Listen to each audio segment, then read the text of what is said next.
Okay, this morning we're going to go for a little bit of a test drive. We're going to figure out how much fuel this vehicle uses with a 373 gear set and how many miles to the gallon we're getting with it. So let's check that out.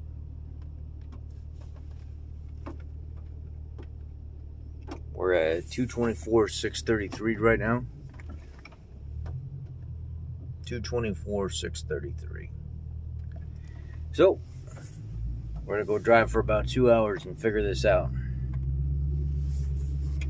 And we're also going to see exactly how many miles we're putting on this. So we're going to set distance and then a set distance back to compare what it's reading unprogrammed versus what it's reading when it would be programmed. So we're here at the fuel station and I am filling up right now. Guzzle, guzzle, guzzle.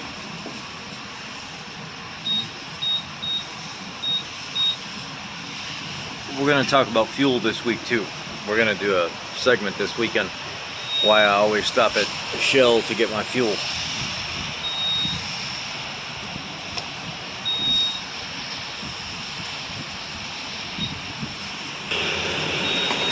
Well, we're full and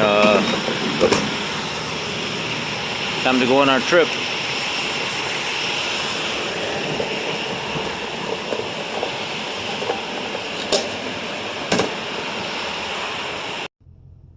So I've made it to my destination, exactly 48 miles. Let's calculate and see how much more it says I've actually traveled than what I have traveled.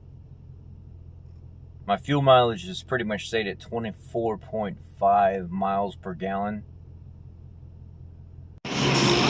So here we are, filling up after our little rendezvous.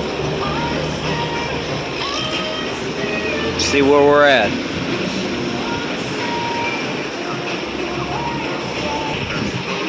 $12.43. I'm gonna have to convert it because the screen is messed up a little bit here. Okay, so we took an 86-mile trip, and I have to say it was pretty much open road the whole entire time. 373 gear set. The gas gauge on the card read that I was averaging about 24.8 to 25.2 miles per gallon at all times. It's seeing that I'm going faster than what I'm actually going with this gear set because this computer has been programmed to see the new gear set. When you go through IDS on these Panther platform cars, it won't let you change the tire ratio. It's locked in the computer, and it won't let you change the gear set even though it says you can change it. And then when you go in ForeScan and you try to do it that way as well, it won't actually let you change it. You actually have to get a tune. So at 84 mile an hour, I'm actually doing 72. And it was 72 mile an hour, between 55 and 72 mile an hour the entire time open road driving. I used 3.77 gallons of fuel exactly. I drove 86 miles, but my speedometer is reading I'm going faster than what I'm actually going, so it actually registers 102 miles per hour, or 102 miles, and I actually only drove 86. So a lot of my miles, since I put this gear set in here the last 25,000 miles, is roughly 100. It's 20 miles more on top of every 80 miles that I drive. When you actually break down the math of when I left to when I finished, it comes out to about 22.3 miles per gallon is what I'm getting with this 373 gear set. And every 100 miles, I'm actually racking up almost 20 extra miles that I'm actually not driving because it's not programmed. So with the 373 gear set at highway speeds of 70 mile an hour, I'm doing about 2,200 RPM, where before with the factory 327 gear in it, it would have been right around 1,900 RPM, and it's not a programmed computer. I have to say overall, I'm pretty satisfied with my miles per gallon, especially with a 373 gear set. And my vehicle is a very, very efficient, very well maintained, over-maintained vehicle. So for those of you that have been asking me to do a fuel comparison or an actual fuel breakdown on what I've been using, 3.77 gallons is what I used. I drove 86 miles. It comes out to like 22.23 or 22.3 or something like that miles per gallon.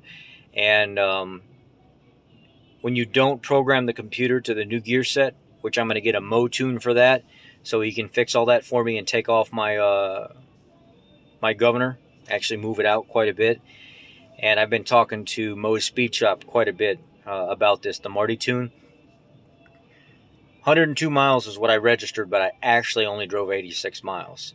So, you know how I know the 86 miles is the GPS tracker and staying on the exact route of Google Maps, and that's how I figured it out. So I just wanted to put out this video.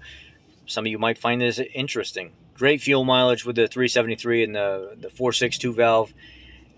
Without tuning, you're putting more miles on your car than what you're actually driving. It looks like you're driving faster than what you're actually driving. And again, this was pretty much open road driving, no real stop and go, getting on the expressway, a couple stoplights in between, and then immediately filling up afterwards without doing any kind of city driving. Thanks, guys. I hope this helps to an extent. What can happen if you put a gear set in your car and you don't program it to that gear set or have the computer flashed is you'll actually get some IPC code set for it not being able to recognize speed appropriately. You can actually get some transmission speed sensor input issues as well. And every once in a while, you might see like an ABS event or something pop up because it's not programmed to recognize exactly what's going on, and everything has to be in kosher in sync. So that's why I contacted Marty. I talked to him, and he said, yeah, we can fix all that. Just send me the criteria, send me the numbers and stuff off your vehicle. We'll tune the vehicle for a 93 octane tune, get you a little bit more power out of it. We'll move out that governor, and we'll actually fix your speed issues and stuff like that and correct your shift point so it's a more firmer, nicer shift and not so much of a laggy shift that wears out the transmissions faster. So that's one of the next steps that we're going to do here. Thank you guys for watching.